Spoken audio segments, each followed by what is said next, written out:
What's up, everyone? It's Updog here, and today I've got my Crucible Season 14 First Impressions graphic. I've been wanting to put this out for a while now, but because of the delay of the Crucible season, I wanted to make sure the video came out in a timely manner before the season started. So you still have a couple of days left to get your defense set. So wanted to drop this graphic out now. Let's go over the global rules real quick before we get into the actual rooms. So, the global rules, basically all about Starjammers. When they do piercing damage, they're also going to apply bleed, so you might want to consider doing Striker on a couple of your Starjammer characters. That way they can do that much more damage with the bleeds. And that's really all there is to the global rules. So, into room 1, the rules on that is going to be striker characters on successful attack apply bleed, and then raider and skirmishers, if they have a successful attack and the target has bleed, perform an ISO attack on that target. So we had this room, I think it was in season 13. It was kind of a, I don't know, average room, I guess. It wasn't like anything spectacular, but Superior 6 is going to be a good choice in there. And then I have Illuminati, Odin, and Null as another choice. If you have Odin and Null, really good choice for that room. And then an Astral Kahori team, I think will be pretty good in there as well. So there's some options for 1. For 2, room 2, it's called Turtle Shell. I like the name, and I like it really exemplifies a turtle shell as far as the room rules go. So all the characters are going to gain an extra 50% max barrier, and they're going to gain 100% damage. So that's going to be kind of crazy depending on what characters you put in there. So there's that. And then also on spawn and on ally death, bury yourself for 100% max health. So definitely a turtly room. Let's see which turtly awesome team I'm recommending for 2. And that's going to be Illuminati with Sasquatch. And, you can put Odin in there as well. But I think Odin might be kind of important on offense for this season. So, we'll see how it goes. Usually the meta shifts after the first week or 2. And then it kind of evolves from there. So, room 3, we have Toxic. We had this in the Crucible tournament and in U32. So nothing's changed really. Basically, you just get hit for 15% of your max health every turn that every character takes. That's offense or defense. So I thought it was going to be more impactful when we ran it in the tournament. But it's really not that big of a deal unless you get a match that goes on for a long time. And that's the idea behind my defense in this room, in room 3, is to get the match to go on for a long time. Hopefully get the attacking team that's going into your room to basically just run out of health.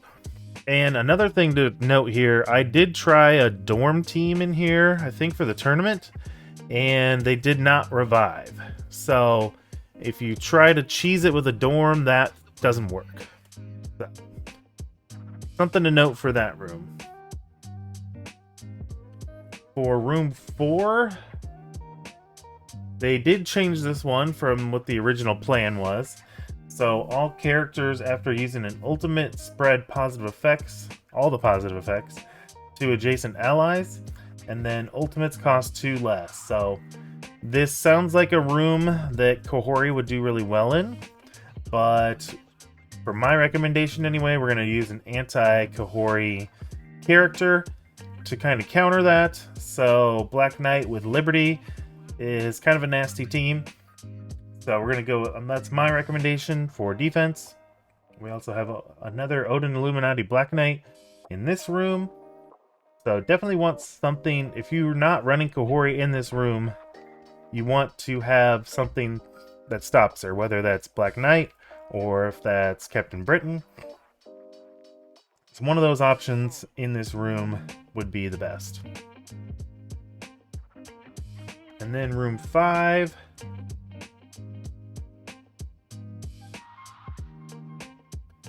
Always, it seems like room 5 is always a mutant room. So in this one, we are going to on turn clear all negative effects from self and heal for 10% per negative effect removed.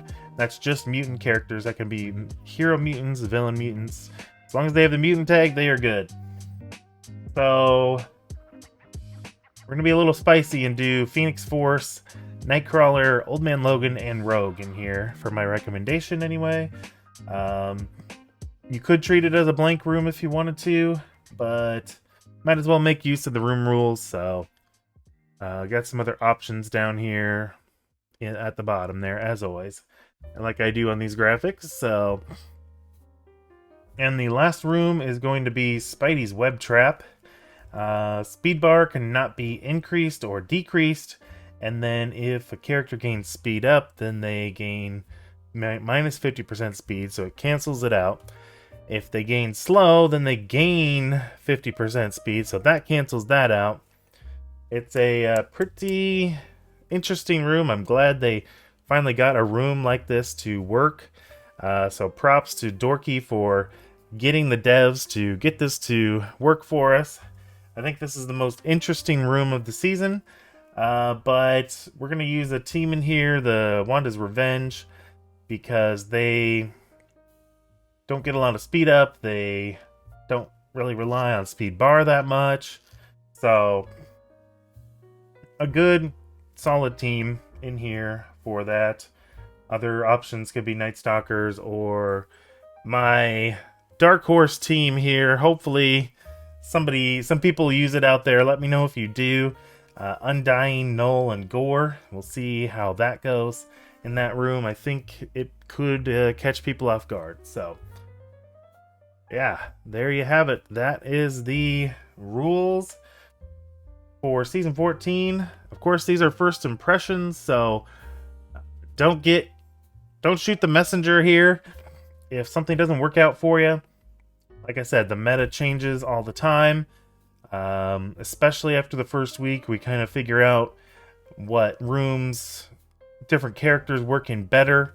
But with having the Crucible, or the Envoy tournament, and then U32, sort of U32 kind of helped us a little bit. At least it'll help us with room 3 here. But yeah, other than that, with them changing the rooms and all that, that was kind of disappointing. So we'll see how it goes. I think it's going to be a have and have-nots because of the overpowered system now out there. So we will see how it goes. Let me know down in the comments if you have any other great ideas for defense, and maybe I will be able to go against those and put those in my counter videos that I come out with every week. So until next time, spend those resources wisely, everyone, and we will see you around. Oh, and I forgot to mention, if you want to get a copy of that graphic, make sure to jump on my Discord server, and it will be on there shortly after this video post. So go check it out. I would appreciate it, and we'll see you around.